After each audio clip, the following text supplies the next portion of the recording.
Right. So you guys are talking about increasing funding and investing a lot of money into education, and I was just wondering, where's all this money coming from? Yeah, that's the golden question, Wyatt. Yeah, where's the goose that's going to lay the golden egg? It gets back to what I was talking about earlier about tax policy.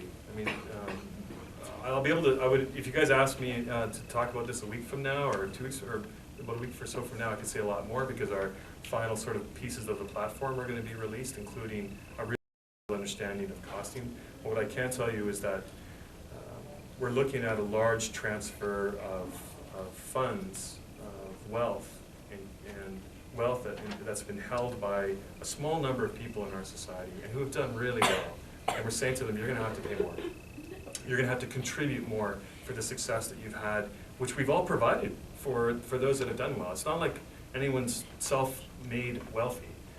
We're all in this together, and we've all benefited from it. So we're going to ask for that to happen, and that will take the place of a very much more progressive tax system, in which we're looking at a higher marginal tax rate. We're looking at really making BC a place of less inequality and lessen that gap between rich and poor. Because right now the way the game is rigged, if you're a have, you're doing really great. If you're a have-not, you're not doing so hot, and it's getting worse. And the haves are accumulating more, and the have-nots are receiving less. Every economic analysis can show you this over the last few decades.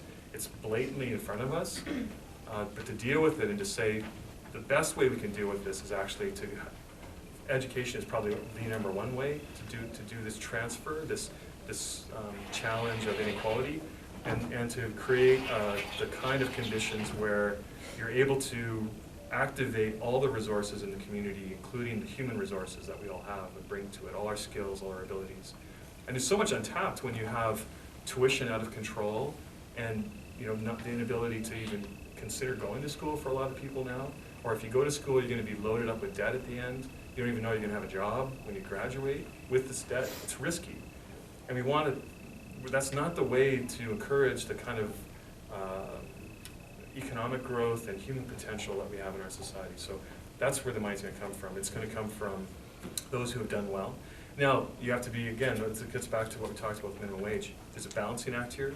If you go too high, especially about capital tax, you can suppress business investment, so you have to get this right.